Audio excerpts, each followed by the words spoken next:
ओम नमो भगवते वासुदेवाय।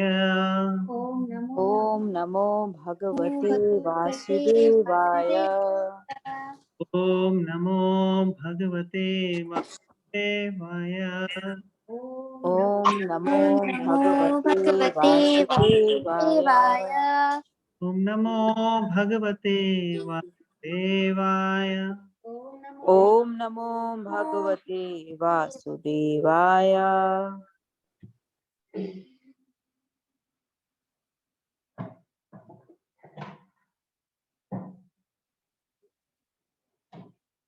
I am trying to figure out how to recite this shloka. Anybody would like to try? यास्वानुभावमखिलाश्रुतिसारम् एकम्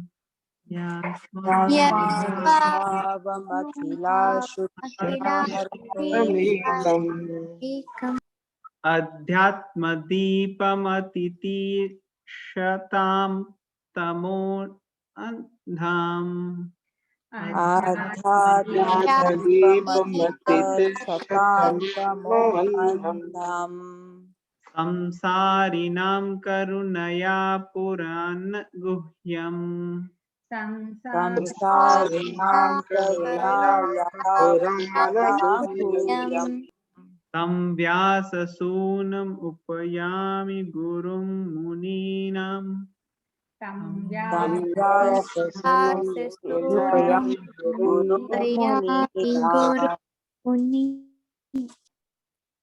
Hare Krishna. Okay, who would like to volunteer to read the translation? Any volunteers? Prabhuji, I can read. Yes. Translation.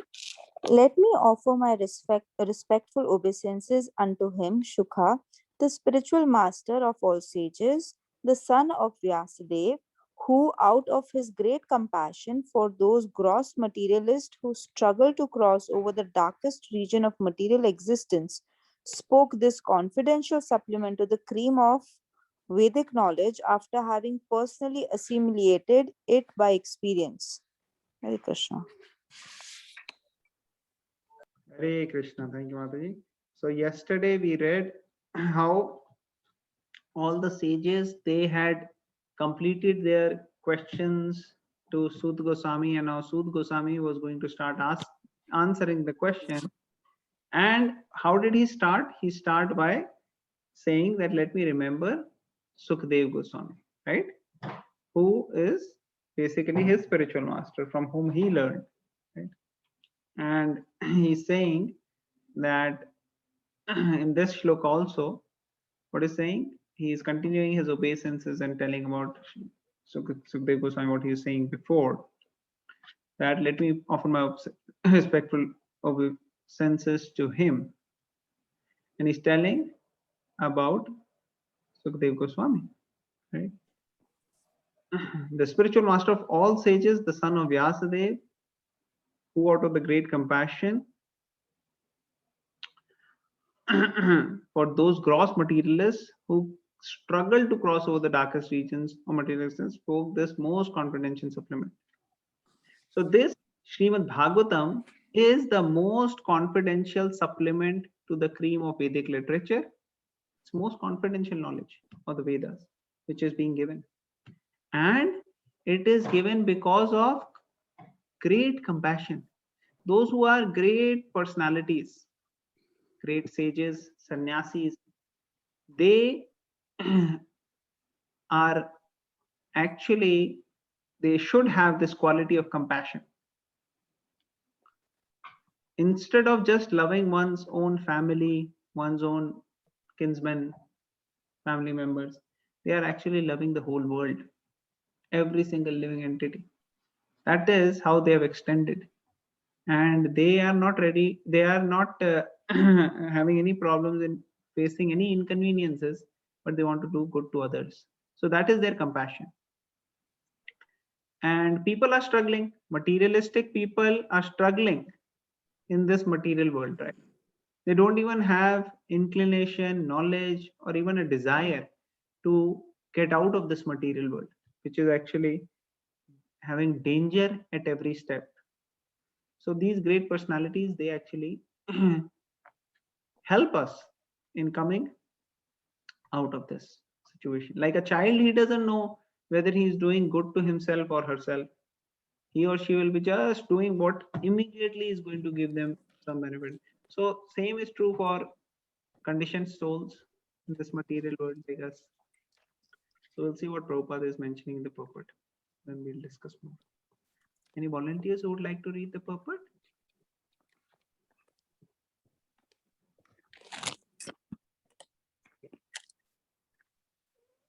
Anybody I would can like do to? that, Prabhuji. Yes, Anita Mansi, go ahead. In this prayer, Srila Sutta Goswami practically summarizes the complete introduction of Srimad Bhagavatam. Srimad Bhagavatam is the natural supplementary commentary on the Vedanta Sutras. The Vedanta Sutras or the Brahma Sutras were compiled by Vyasadeva with a view to presenting just the cream of Vedic knowledge. Srimad Bhagavatam is the natural commentary on this cream. Srila Sukadeva Goswami was a thoroughly realized master on the Vedanta Sutra, and consequently, he also personally realized the commentary. Srimad Bhagavatam, and just to show his boundless mercy upon bewildered materialistic men who want to cross completely over nescience, he recited for the first time this confidential knowledge. Okay, very nice. Thank you, Mataji, for reading. So in this paragraph, there are so many important points. Many of these which we have discussed, but we'll refresh it here. So here it is said, Srila Sut Goswami practically summarizes the complete introduction of Srimad Bhagavatam, and the Srimad Bhagavatam is a natural commentary on the Vedanta Sutra. So can somebody tell what is Vedanta Sutra? Can somebody explain what is Vedanta Sutra?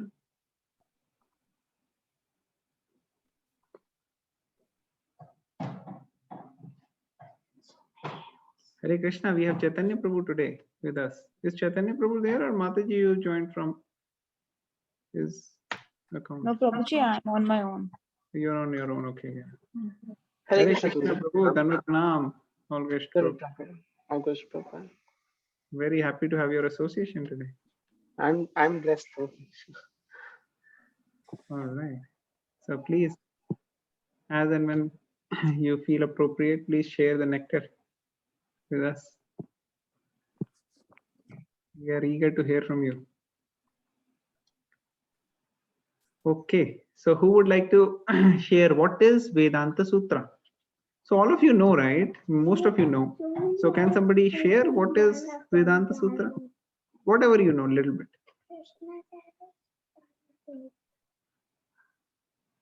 Suresh Prabhu, you want to share? नहीं प्रभु जी. नहीं, okay. Raksha Mataji. प्रभु जी सारे जो वेद है उनका like they compiled together. Yeah, so thank you for sharing. So Ved Anta, from the word itself we can see Ved Anta. Anta means in the end of all the Vedas, the conclusion, the essence.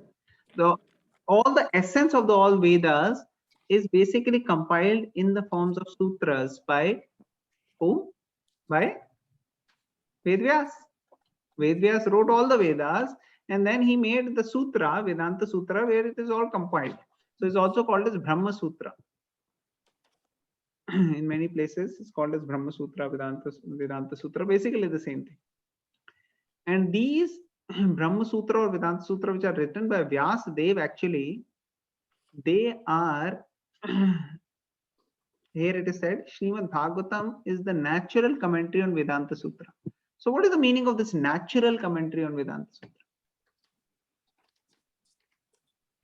What does it mean?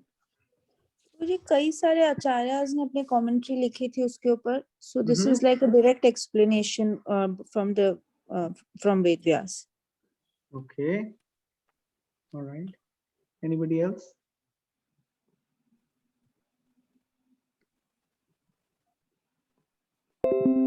So what is the meaning of a natural commentary?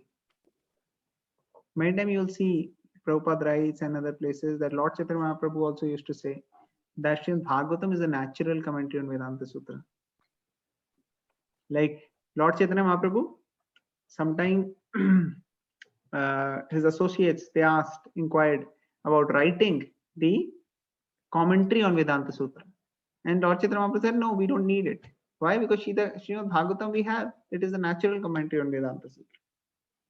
So what is the meaning of natural commentary? So like we see, Prabhupada writes his book like Srimad Bhagavatam. Prabhupada has written a commentary here, which we are saying purport, right? That is a commentary. So Prabhupada is taking every shloka and writing it, commentary, right? So this is one type of commentary where you are actually taking every single sentence and commenting on it. Like for example, you go to the class, and in the class there is a whole lecture given for 30 minutes. And then after 30 minutes you come back, and then somebody asks you, "Bhai, kya padha hai? Kya class mein kya hua aaj?" And you say, "I understood zero, nothing. Kuch nahi samajh mein aaya mujhe. I didn't understand anything." So then this person, he says, "Oh, okay, you didn't understand, no problem. I'm going to explain you again." And what he does, he tells the same thing which was given in the class, and he can do two things. Either he can take every sentence which the teacher said and explain every sentence. That this sentence she said means this. This sentence she said means this. This sentence the teacher said means this. Or what he can do is, he'll say the teacher came, she told us this whole chapter, and then tell the same thing in different words. Okay, this is the whole chapter, I'm going to explain you in these words. So when you are actually explaining the whole chapter in a simple words, that is like natural commentary. That is like explaining it in a way which can be understood, and you don't do each and every literal translation, like every single line you are taking and doing the translation. So therefore many places you will find Prabhupada writing that Srimad Bhagavatam is a natural commentary on Vedanta Sutra. Does it make sense? Is it becoming a little clear? हाँ प्रभु जी, मतलब ऐसे ही हुआ ना कि it is already very nicely and simply in a simplified manner it is already explained. Is this did I get it right? See, Vedanta Sutra were written, and then the same author who wrote the Vedanta Sutra explains the Vedanta Sutra in an easily understandable way through the Srimad Bhagavatam. The content or the topics or the tattva which is discussed in both is the same. And then the subsequent writers after Lord Chaitanya Mahaprabhu, they proved it. Like Jeev Goswami came. Jeev Goswami wrote about the first 5 sutras from the Brahma Sutra and made the connection with the initial section of Bhagavatam. That see, it is saying the same points. So they are same. And then of course later Baldev Buddha Bhushan came, who for a particular purpose actually wrote the whole commentary on Vedanta Sutra based on our Srimad Bhagavatam and the Puranas, the Upanishads, the most importantly the 4 Vedas. Vedanta Sutra means you have to take from the 4 Vedas and give. So Baldev Bhushan did that. So what is the book which Baldev Bhushan wrote, which is the commentary on Vedanta Sutra? Who will tell? This is a Kahoot question. Govinda Bhashya. Yes, Govinda Bhasya. Thank you, bro. So why is it called Govinda Bhasya?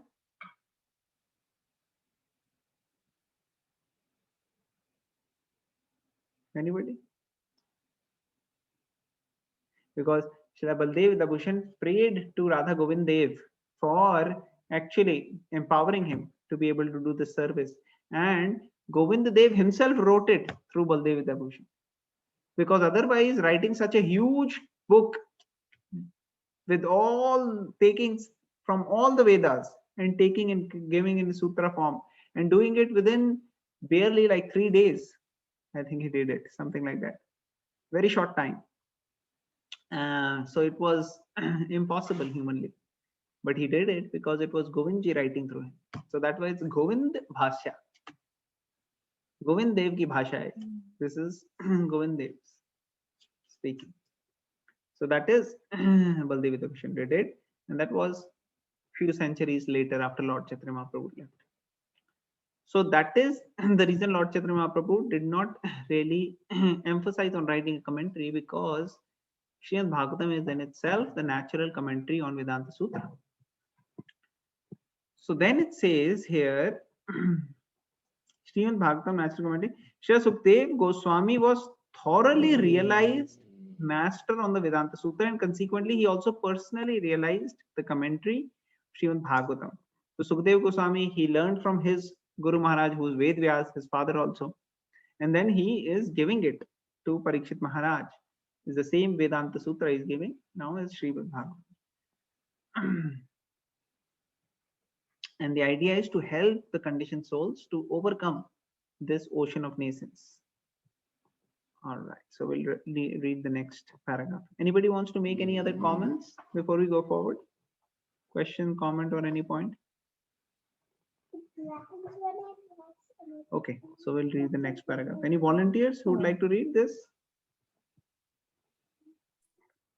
I can read. Yes, Madhuri. It's a little long, so we'll go maybe a few sentences, then I'll let you know if we need to discuss. Please go ahead.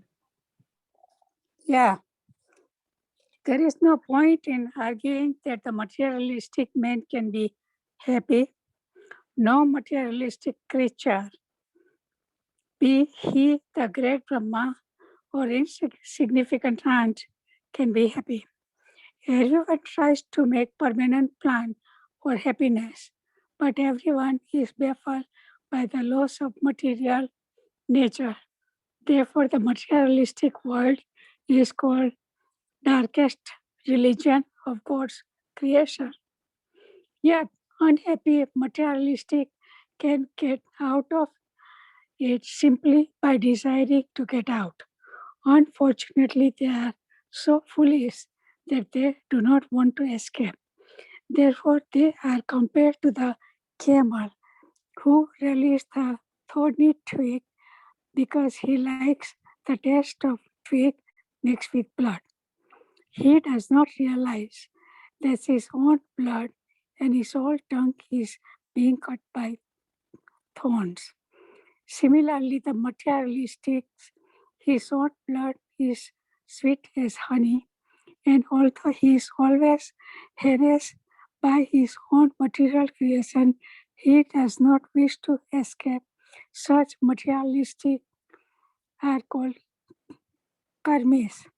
Out of hundreds of thousands of karmis, only few may feel tired of material engagement and desire to get out of the labyrinth.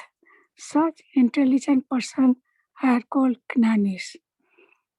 Vedanta Sutra is directed to such Gnanis, but Srila Vasudeva, being incarnation of Supreme Lord, could foresee the misuse of Vedanta Sutra by unscrupulous men, and therefore he personally supplemented the Vedanta Sutra with Bhagavad Purana.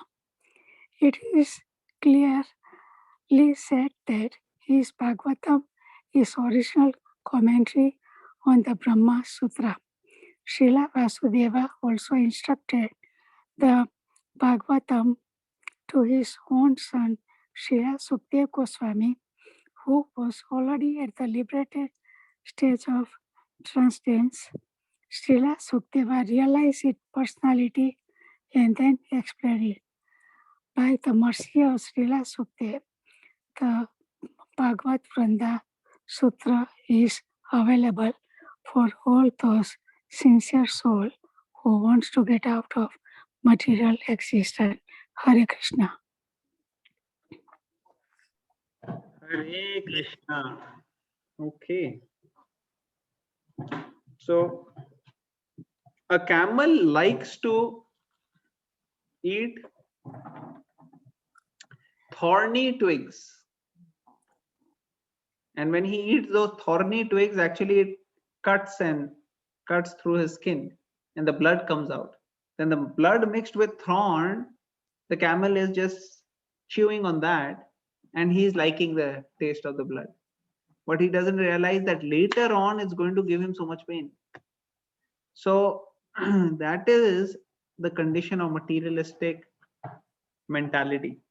We have the materialistic mentality because of which we are trying to enjoy in this world, but actually enjoyment in the world, in this world, is actually just an illusion. It's just like a very thirsty person getting few drops of water, which will not satisfy the thirst, maybe even increase the thirst. So the senses want a little bit more. Because of our habits, we land up providing the senses and then we get trapped. And even if we restrict, the restriction doesn't go for too long. It may or may not.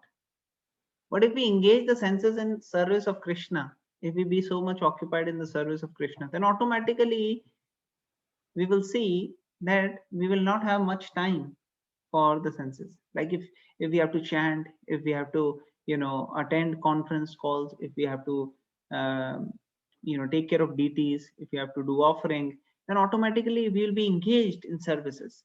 So not too much time will be there for engaging in sense gratification. Of course, the other day I was mentioning that still, we are very efficient. We can still take our time. When it comes to sense gratification, our efficiency becomes multifold. So, but still, it is much better to be Krishna consciously engaged, because eventually Krishna says that as we get the higher taste, we are able to give up the lower taste. So this is the material world is considered to be the darkest region of God's creation. The spiritual world is actually the main part. Majority part is spiritual world and a small portion is the material world, and that is the very darkest region. And because we have trapped here, so what is happening is we don't want to come out. We are just like that camel enjoying the thorny twigs, but later it is going to give us pain. And then what happened? We get entangled. See, here it says, out of hundreds and thousands of karmis, only a few may feel tired of material engagement and desire to get out of this labyrinth. Labyrinth is like janjal, like jal mein fas jate na. So that is like labyrinth. So we get trapped, and only a few may want to get out. And those who want to get out, they are called as jnanis. They have some sense that this is not really very helpful. We have to get out. And out of many such jnanis, there are very few who are actually able to understand Krishna and go forward to Krishna consciousness. And the Vedanta Sutra is actually directed towards these jnanis. And what happens? Because in Kali Yuga, they are not very bona fide jnanis. What happens? They misunderstand the Vedanta Sutra, represent. So therefore, Prabhupada is calling them unscrupulous men. So they are unscrupulous men who are using the Vedanta Sutra, and actually what they are doing, they are coming up with wrong commentary, and therefore Sukadeva Goswami already knew that. That's why he had already written Srimad Bhagavatam, supplemented the Vedanta Sutra, so that these unscrupulous men don't have any reason to get misled, or people in general don't have any reason to get misled by hearing these unscrupulous men. They can easily focus on what is there in Srimad Bhagavatam, which is the original commentary on the Brahma Sutras, and that way they can elevate themselves. where it's mentioned Srila Vyasadeva also instructed the Bhagavatam to his own son Sukdev Goswami, who was already a liberated stage of transcendence. Srila Sukdev Goswami realized it personally and then explained it. By the mercy of Sukdev, the Bhagavad Vedanta Sutra is available for all those sincere souls who want to get out of the material existence. So this is the mercy of the great souls like Ved Vyas and Sukdev Goswami, because of which we are getting access. And of course, Srila Prabhupada. Okay, who will read the last paragraph? After reading the last paragraph, maybe we can have some more discussion, question, answers, comments from all the devotees. Any volunteers who would like to read the last paragraph? I can Prabhu ji, read it. okay. Yes, Mataji. आप पढ़िए. प्रभु जी मैंने पढ़ लिया था, आप पढ़ लीजिए. Okay, Suresh Prabhu, yeah, you can read. Okay. Srimad Bhagavatam is the only unrivaled commentary on Vedanta Sutra. Sripad Shankaracharya intentionally did not touch it because he knew that the natural commentary would be difficult for him to surpass. He wrote Sarkirtan Bhashya, Sharira ka bhashya. Sarira ka Bhasha, and his so-called followers depreciated the Bhagavatam as some new presentation. One should not mislead by such propaganda directed against the Bhagavatam by Mayavad schools. From introductory sloka, the beginning students should know the Srimad Bhagavatam is the only transcendental literature meant for those who are Paramhansam and completely freed from the material disease called malice. The Mayavadis are envious of the personality of Godhead despite Sripada Shankaracharya admission that Narayana, the personality of Godhead, is above the material creation. The envious Mayavadi cannot have the access to Bhagavatam, but those who are really anxious to get out of the material existence may take shelter to this Bhagavatam because it is uttered by the liberated Srila Sukadeva Goswami. It is the transcendental torchlight by which one can see perfectly the transcendental absolute truth realized as Brahman, Paramatma and Bhagwan. Hare Krishna. Hare Krishna, thank you for reading. So Srimad Bhagavatam is one unrivaled commentary on Vedanta Sutra. So Prabhupada is here establishing the authority of how Srimad Bhagavatam is so authorized and so powerful in conveying the knowledge of the personal form of the Lord, that one of the acharyas from the impersonalistic school or the Mayavadi school is Shripad Shankaracharya. And we have discussed before how Shankaracharya actually is incarnation of Lord Shiva, who was asked by Krishna to take the service of misguiding and misleading people. And what he did, he wrote a commentary on Vedanta Sutra. And what was his commentary on Vedanta Sutra? Shankaracharya's commentary. So we just discussed. Yes, Sharira ka Bhashya. That is commentary of Shankaracharya on the Vedanta Sutra. Now, what is the commentary of Ramanujacharya on the Vedanta Sutra? Who will tell that one? Ramanujacharya. Okay, which sampradaya does Ramanujacharya come in?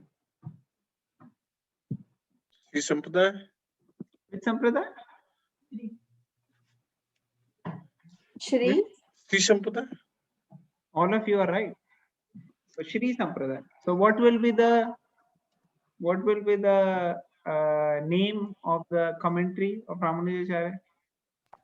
Shri Bhashya? Perfect. Yes, that is the answer.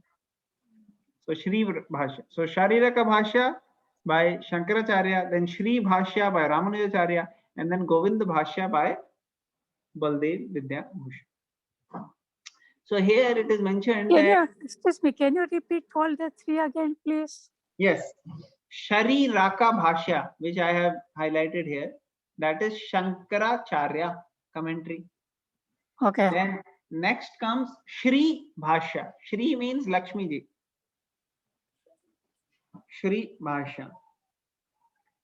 That is by Ramanujacharya. And then third is Govind Bhashya, which is by Baladev Vidya Bhushan. So Shankaracharya, when he wrote his commentary and he was there, he did not actually touch Srimad Bhagavatam. So he did not touch Srimad Bhagavatam because he knew that the natural commentary on the Vedanta Sutra will be very difficult for him to surpass. So he did not. But his followers, they seem to think, oh, because he did not comment, that's why Bhagavatam was not existing at that time. And it has come later on, some new presentation. But actually that is not true. There is mention of the literature in other Puranas. Prabhupada will tell about it subsequently.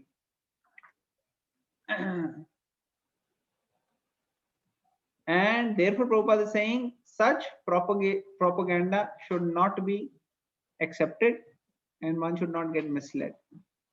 In Srimad Bhagavatam, from the beginning shloka itself is emphasizing, we read, right, how first three shlokas of the beginning of Srimad Bhagavatam, it is actually meant for those who are completely pure, Paramhamsas, completely free from material disease called malice or envy. All these things are not there. And the Mayavadis, on the other hand, they have some envy from the Supreme Personality of Godhead, so they want to become Supreme God. Now there is another aspect to what Shankaracharya said. Shankaracharya also told that how Bhaj Govindam, Bhaj Govindam, Bhaj Govindam Moodmate. So there were some sections of Shankaracharya teachings where Shankaracharya wanted to tell about the Supreme Lord. So that's why he said that Narayan, or the Supreme Lord, is above the material creation. He's away. He's not in this material creation. So Mayavadis, they don't really focus on these aspects of Shankaracharya, which he had also mentioned. So Prabhupada is mentioning the envious Mayavadi cannot access Bhagavatam, but those who really are anxious to get out of material existence may take shelter of the Bhagavatam, because it is uttered by the liberated Srila Sukadeva Goswami. It is the transcendental torchlight by which one can see perfectly the transcendental absolute truth, realized as Brahman, Paramatma, Bhagavan. So this we have discussed many times, how the Supreme Lord has three aspects: Brahman, Paramatma, or Bhagavan. So one who is approaching in the right process, through the right consciousness, in the right spirit, and approaching through the right authorities and learning from Srimad Bhagavatam, such a person can understand all these things and realize the highest Brahman, Paramatma, and Bhagavan. All right, so we'll stop here. We would like to hear from all the devotees. So if anybody wants to make any points, please go forward.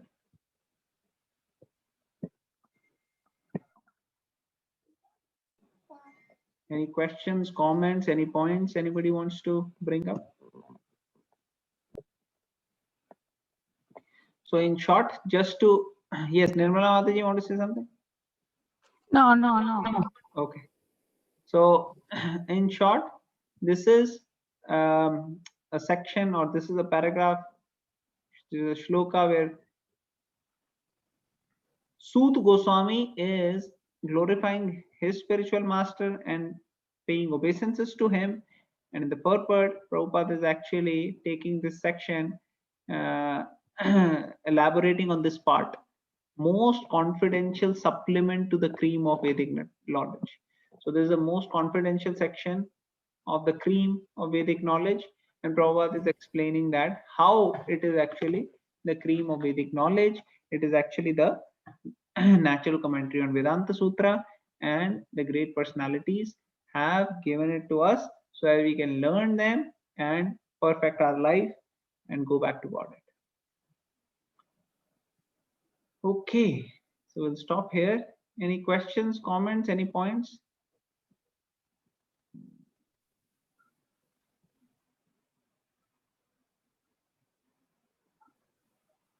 Okay, so should we go to the next one?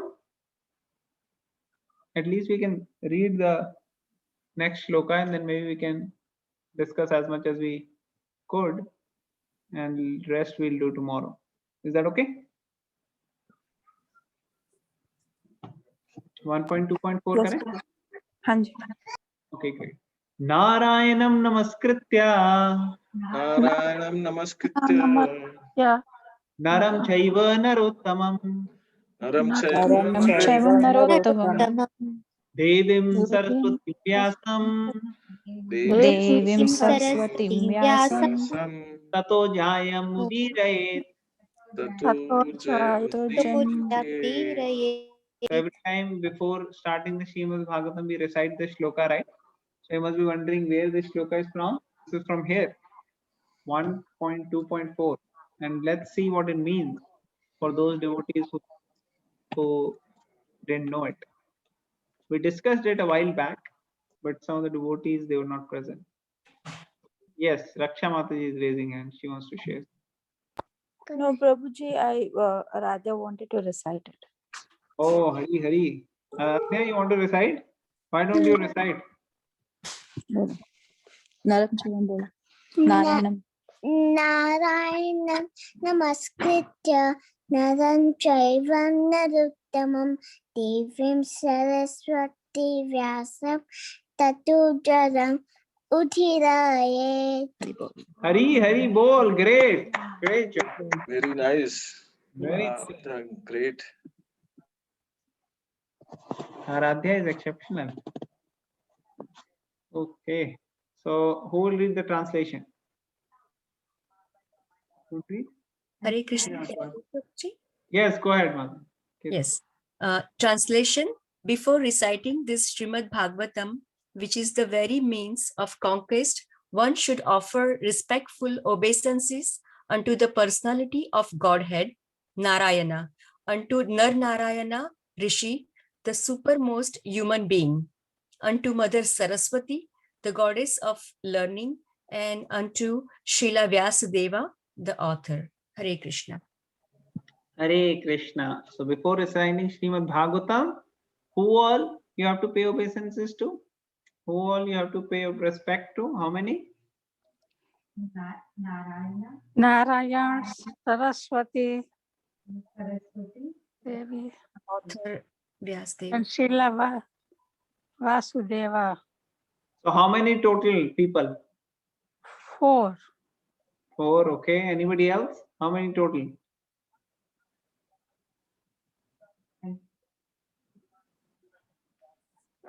Okay, somebody is saying 5. Yes, why 5? Who all? Okay, anybody else? How many people? 5. 5? How 5? Nar Narayan is 2. Like Krishna Arjun. Nar Narayan. Nar Narayan Rishi are 2. So Narayan, Nar Narayan Rishi, Mother Saraswati, and then Narayan, Nar Narayan, Saraswati, and Vyasdev. So 5. Right? Okay. So we have to remember and pay obeisances. So let's read the purport. Who will read the purport? Any volunteers? You want to read? Yeah, you read. My mother will read.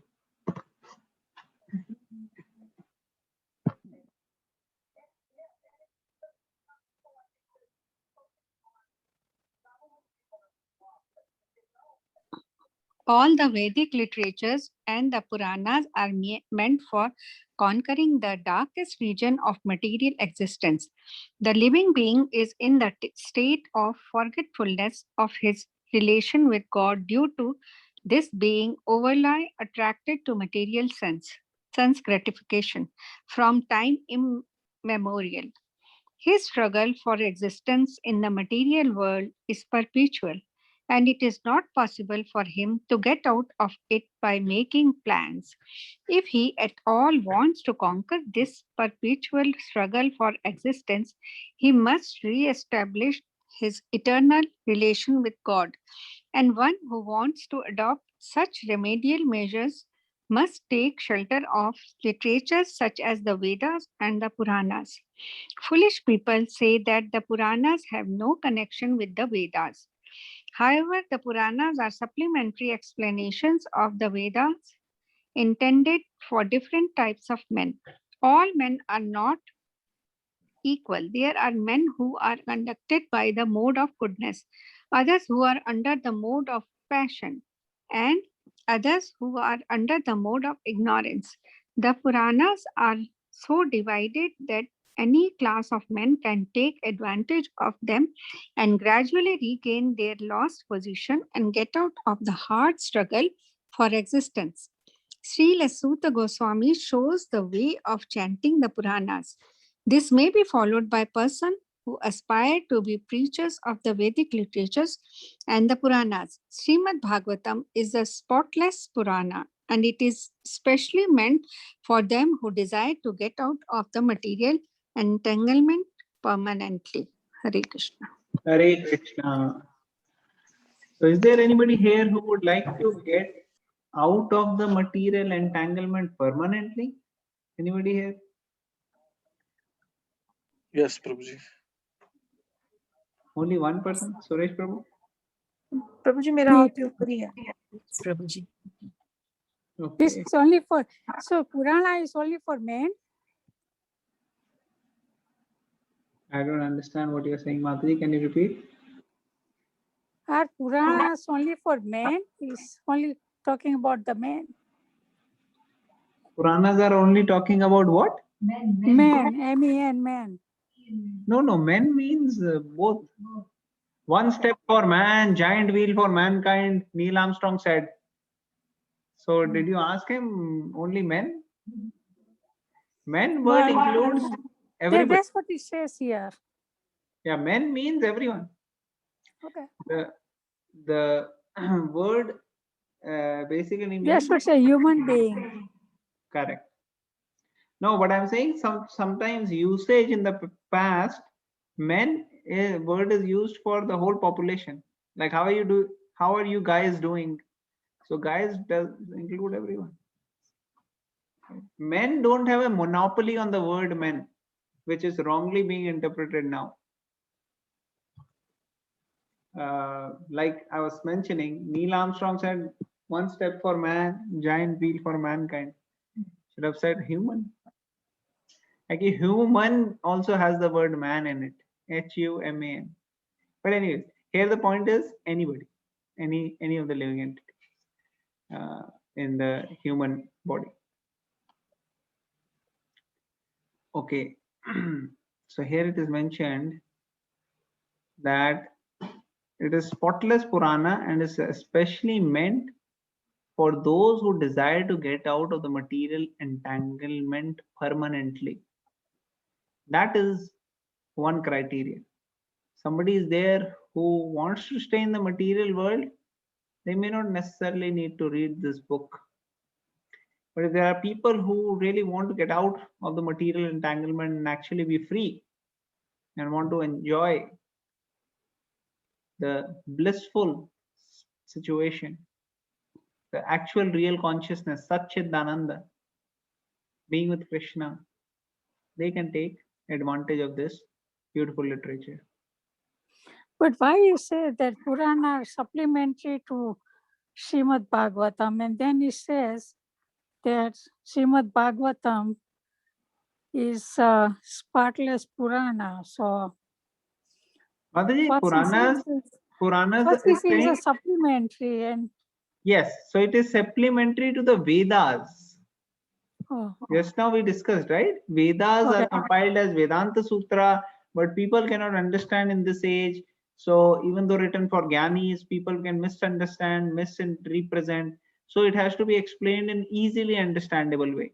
So that is what Sukadeva Goswami did by writing the Srimad Bhagavatam or the Bhagavad Puran, so that people can understand. Because in this age, people hardly can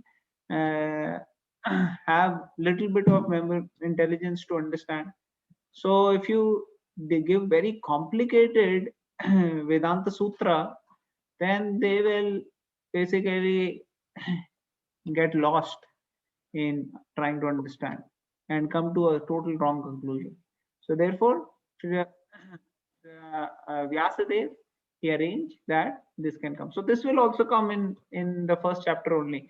How Vyasadeva decided to read to write or compile this whole book. So all those things will come. But the point is, Srimad Bhagavatam was written at the mature stage. When Srimad Bhagavatam was written, Vyasadeva had already written all the previous scriptures. So now he was going to write a book which will have the conclusion of all the work, most important things. So that's how he wrote the Bhagavad Puran. Does it answer your question, Mati? yes. Okay. So here it is mentioned, all the Vedic literature and the Puranas are meant for conquering the darkest region of material existence. So we read, right? The darkest region is this material world. And the living being is in the state of forgetfulness of his relationship with God. We forget, right? We are not God conscious. At least I am not. So I've forgotten my relationship with Krishna. So now these books, they are actually going to help us in revival of that consciousness. So right now we are overly attracted to material gratification, sense gratification. And this has been going on for so many lifetimes that we want to stay engaged in this only. But human life is meant for something special. Tapo divyam putrakaina sattvam. Human life is meant for austerity, for tapasya, and the best way to do tapasya is by following the process which Lord Chaitanya Mahaprabhu gave.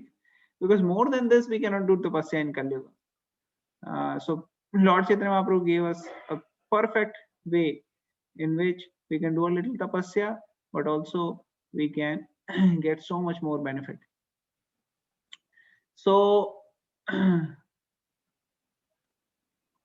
people are struggling in this material world and not able to get out and making plans, want to have different material goals and totally forget about our eternal relationship with God.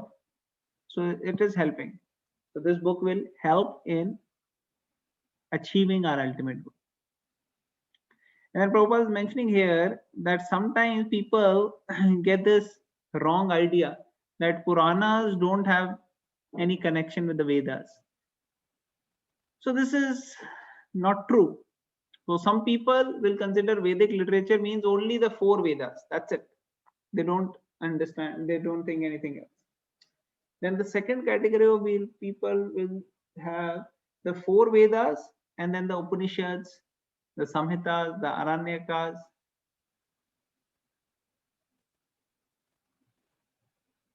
and Brahmanas. So they will take all these to be under the Vedic scriptures. And then the third category of people will be thinking, will be understanding. Actually, first and second are very similar. Like most people will be coming in this category where they will have the 4 books and then they will consider Upanishad, Samhitas, Aranyakas, and Brahmanas as a part of the. So that this is like one. This is first category. Second category of people, they consider these are all Shrutis, and then they consider the Smriti also the part of Vedic literature. Smritis are the Puranas, the Itihasas. So that is the Puranas like the Srimad Bhagavatam, Mahabharata. Itihasas include Mahabharata, Ramayana. All these are actually very helpful in understanding what is there in the Shrutis. If we don't understand the Smritis properly, then understanding Shruti becomes very difficult, and there is a high chance of misleading ourselves and getting misguided into having a wrong meaning. So that one has to be careful. And then Prabhupada is mentioning Puranas are supplementary explanation of the Vedas intended for different types of men. All men are not equal. There are men who are conducted by mode of goodness, others who are under the mode of passion, and others who are under the mode of ignorance. So Puranas are also, so there are 18 Mahapuranas. The 6 are for the people in the mode of goodness, 6 in the mode of passion, 6 for ignorance. So the idea is to give different instruction to those who can take it. So like Srimad Bhagavatam is the highest Purana. Now if you want to give this to somebody who's in a mode of ignorance, that person may not take it. He may say, oh, I reject it, because he wants to do other things.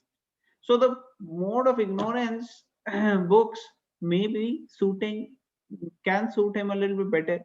But of course, Lord Chaitanya Mahaprabhu gave a process by which anyone, even if he's in mode of goodness, or he's in mode of passion, or he's worst category, mode of ignorance, still they have a lot of scope. And he gave a process which is full of joy. And that is the best part in Kali Yuga. There are so many faults in Kali Yuga. We read it, right? Yesterday, so many faults. But the best thing is just by chanting the holy name, but just by following the process which Lord Chaitanya Mahaprabhu gave, one can get the highest perfection. So these are some of the points Prabhupada is mentioning. The Puranas are divided that any class of men can take advantage and gradually regain their lost position, get out of the hard struggle for existence. Okay, so I'll stop here. You would like to make any points?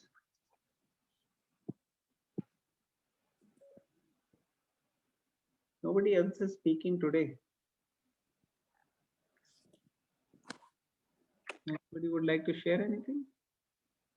I think Nirvay Prabhu, Natasha Mataji are also not there, and Rakshita Mataji is also not there. Moshmi Mataji is also not there. Neelam Aunty is also not there. Anand Kishore is also not there. So a lot of people we are missing also. Okay, never mind. Any questions, comments, any points? Chaitanya Prabhu, you want to share something?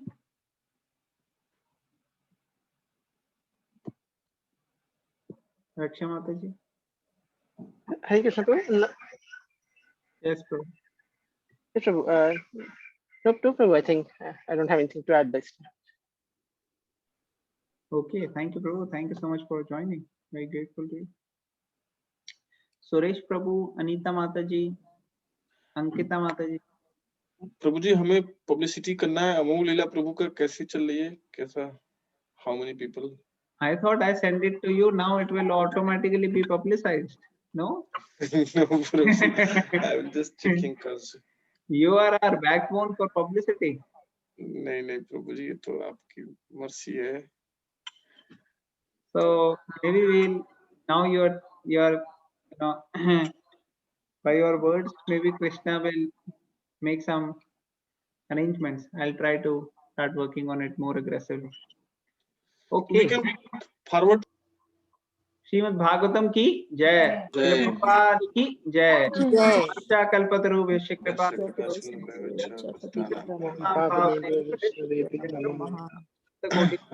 वैष्णव की जय। जय। हरे कृष्णा।